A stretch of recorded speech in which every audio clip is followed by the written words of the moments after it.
Nang pumunta nga kami dito mga mare, abay napagtanto ko nga na napakalawak talaga ng Pilipinas. Bawat lugar nga dito ay talagang iba't iba nga ang kultura. Isa nga to sa maganda nga napuntahan nga namin dito yung Mines View. At pagkatapos nga namin dito, dumiretso na nga kami papunta nga ng Atok. Medyo delikado nga daw dito mga mare yung daan, pero talagang sulit dahil napakaganda nga mga mare ng tanawin. At etot naminto muna nga kami dito mga mare para tingnan nga to. Dahil anong oras na nga rin at wala pa nga kaming tanghalian, kaya dito na nga rin kami kumain. Isa nga sa mga natutunan ko pag pupunta nga tayo ng Baguio, kailangan ay talagang handa ka nga sa lahat ng bagay. Kaya mga mare, sa susunod ay alam na namin yung gagawin. Eto nga mga mare, ang ganda nga pagkakabiyak nga ng bato. Sino nga nakapunta na nga dito mga mare sa Atok? Nakakamangha nga kasi dito, kahit bundok, ang dami nga mga tao, ang dami nga nakatira. Ultimo nga sobrang taas, meron pa nga rin mga bahay. Pagkadating nga namin mga mare, tingnan nyo naman, sobrang lamig nga dito. Tuwang-tuwa nga kami. Syempre, alam naman natin sa Bulacan, sobrang init. Pero dito mga mare, tingnan nyo nga si Sophie. O, kitang-kita naman nilalamig nga siya. Tuwang-tuwa nga kami dyan mga mare kay Sophia. Paano ba naman sabi na sa Thailand na nga daw kami? Sabi ko, sabihin mo nasa Korea tayo kasi malimig nga mga mare. Dito na nga pala kami nagstay. Pagkababa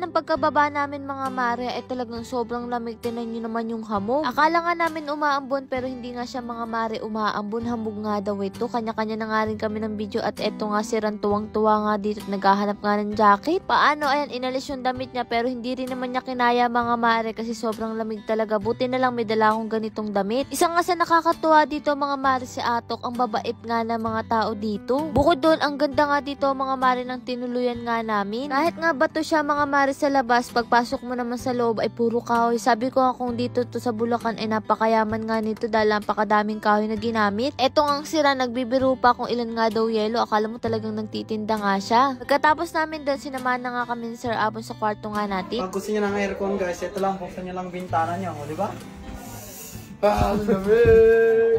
Sobra. So talaga, hindi mo na kailangan ng aircon mga mare. Tingnan nyo naman, sobrang taas na bundok to, pero ang lalaki nga ng bahay, ang gaganda. Mas masaya nga sana kung kumpleto nga kami dito mga mare, pero naisip ko nga parang hindi kakayanin nila mama yung biyahe dito dahil napakahirap. Kahit nga kami, talagang sumasakit nga rin yung tenga nga namin. Abay mga mare, nasa Italy nga tayo dito, tingnan nyo nga oh. Siguro kung babalik man tayo, pero hindi na nga dito mga mare sa Atok, sa Baguio na nga lang kapag kasama sila mama. Pero kitang-kita nga mga mare, tingnan nyo, ang sarap mamuhay sa probinsya. Pag ganito pa nga kaming moment nga nila, no, kala mo naman nagpipictorial na nga. Napakaganda dito, sobrang tahimik, talagang wala kang maririnig nga mga maring busina nga ng sasakyan. Kapag gusto mo nga maging payapa yung isip mo, ay maganda tong lugar na to. Alam nyo rin naman nga mga mare, ito na rin talaga yung mga hinahanap nga namin sa panahon nga ngayon, lalo na nga sa amin. Gustong-gusto namin yung mga ganitong lugar, mas na-appreciate nga namin siguro dahil nasanay nga tayo. Pero nung mga bata nga kami, mas gusto nga namin sa maingay, pero ngayon mga maring matanda na kami, mas gusto na nga namin sa ganito. Natuwa nga rin kami dito mga mare sa tindahan na to kasi para kaming nasa Korea, ganito kasi yun. Mili nga lang din kami mga mare ng tinapay sa soft drinks at eto nga kinagibihan, naglagay nga ng apoy nga dito para nga pag-initan ng katawan. Habang sila Kuya Noli nga at si Roel, abala naman dito sa pag-iihaw. Ang sarap lang mga mare mag-ihaw dito kasi sobrang lamig nga, kahit nga mainit yung apoy, talagang tamang-tama nga lang sa katawan. Si Mano nga mga mare, tinuruan nga kami nung paano sila sumayaw dito. O diba mga mare, sobrang bait nga nila dito, talagang hindi ka rin talaga matatakot. Alam kong marami na nga rin sa inyo mga mare ang nakapunta dito at alam ko rin, alam niyo yung sinasabi ko. Kung hindi nga lang to sobrang taas mga mare, masarap din talagang dalhin nga dito sila mama at alam kong mag-e-enjoy nga sila. So, syempre kasi sa edad nga ni mama nila tatay ay hindi na nga nila gusto yung mailala yung biyahe. Sabi nga ni Manong ay samahan nga daw namin siyang sumayaw, kaya ayun, tinuruan nga kami kung paano nga sumayaw ang mga babae at mga kalalakihan. Kaiba din daw kasi mga mare kung paano magsayaw ang lalaki at ang babae, kaya tinuro nga sa amin at habang umiikot nga kami dito. Nakakatuwa kasi mga mare na panatili nga nila yung kultura nga nila dito. Kahit moderno na nga tayo mga mare, nananatili pa nga rin sila. Kaya naman sobrang saya nga namin na naranasan nga namin yung mga ganitong bagay. Nakakita kami ng mga ganitong mga tao nga mga mare na nakasama nga namin dito at isa nga yun sa mga hindi namin makakalimutan. Mga mare hindi na nga sumama mama, nahiya siguro kahit naman ako medyo nahiya pa ako ng mga oras nga na to, pero masaya pala. Pamumuhay nga nila dito mga mare, sobrang simple lang pero masasabi mong sobrang saya nga nila. Yung kahit sobrang layo nga mga mare sa ingay nga ng syudad, ay dito talaga ay matututo kang makontento. Pati nga itong sila Agatha at Sophia ay talagang tuwang-tuwa nga din dito. At syempre, salamat nga sa Diyos na paranas ko nga to sa kanila. At syempre sa inyo mga mare, maraming salamat sa suporta nyo kaya kami nandito. Ang ganda nga mga mare ng pagkakaapoy nga nito, tamang-tama nga sa lamig ng panahon dito. At eto nga si Sophia, nahihiya pa nga. Sabi ko nga ng mga oras na yan, lumaki na nga etong si Gail. Simula nga nang pumunta nga tayo dito sa Baguio, ay talagang etong si Sophia, lagi na nga sa akin siya nakadikit. At eto nga si Agatha, videographer kasi ng mama niya, kaya hindi nga siya mga mare madalas makita. At eto nga sabi namin, kaway nga kami. Maraming salamat po sa lahat na nakasama namin dito. Hindi ko na po mababanggit lahat pero nagpapasalamat po kami. Si Mano nga mga mare, kumuha nga siya ng repolyo at syempre etong carrots. Grabe, ang ganda nga dito, tinubunot lang nila. Kung sa atin, binibili nga to mga mare dito kapag nagtanim sila, ay talagang marami silang maaani. Sana nga lang mga mare, kaya natin magtanim dito sa Bulacan ng ganito, baka hindi na nga rin tayo bibili, kaya namanghanga rin ako, kaya humawak nga ako. Kung siguro natatanim nga din to mga mare sa Bulacan, ay baka naman kumuha nga rin ako ng binhi na to. Sadyang hindi naman tututubo dun mga mare, paano, napakainit sa atin. Pero huwag ka mga mare, nakapagpatubo nga silang dati ng repolyo. Kung napanood nyo nga kami dati nung nagsisimula pa nga lang kami dun nga sa istiin nga namin na kubo, nakapagpatubo nga siya dun. Kaya nga lang, hindi naman kalakihan, pero okay lang din ang mga mare kasi naigulay nga namin yun. Lord, maraming salamat sa lahat ng blessing at syempre sa inyong mga mare. Paano ba yun? Bukas na lang ulit.